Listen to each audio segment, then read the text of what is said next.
Welcome to our channel. Today we how to log into Freshdesk for Service Pipeline Strategy, Beginner Guide step by step clearly. To begin, open your preferred web browser. In the browser's address bar, type in the Freshdesk login URL. Press the Enter key to navigate to the Freshdesk login page. On the login page, locate the email address field. Enter the email address associated with your Freshdesk account. Next, find the password field below the email address. Input your password in the designated field. If you have forgotten your password, click the Forgot Password link.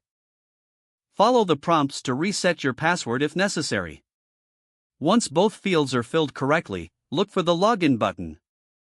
Click the Login button to access your Freshdesk dashboard. If your credentials are valid, you will be redirected to the Freshdesk homepage. Here, you can view your support tickets and manage your service pipeline strategy. Familiarize yourself with the interface to enhance your workflow. If you experience any issues logging in, check your internet connection. Ensure that your email and password are entered correctly. If problems persist, consider reaching out to your system administrator for assistance. Once logged in, explore the different features available for managing customer support effectively. By following these steps, you should now successfully log into Freshdesk. This marks the beginning of your service pipeline strategy journey. If the page does not load, refresh the browser or try again in a private or incognito window. Make sure you are using the correct email address, then retype it carefully to avoid small typos. If your password is not accepted, use the reset option and create a new strong password you can remember.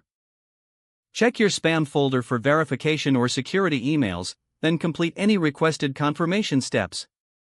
Enable two-factor authentication if available to improve account security and reduce unauthorized access risk. After signing in, review your profile details so your contact information and settings are accurate and current. If you see an error message, note it down and try again after restarting your device and internet connection. Log out when you finish, especially on shared devices, to keep your account and payment information secure. Don't forget to like this video and subscribe to our channel for more step-by-step tech guides.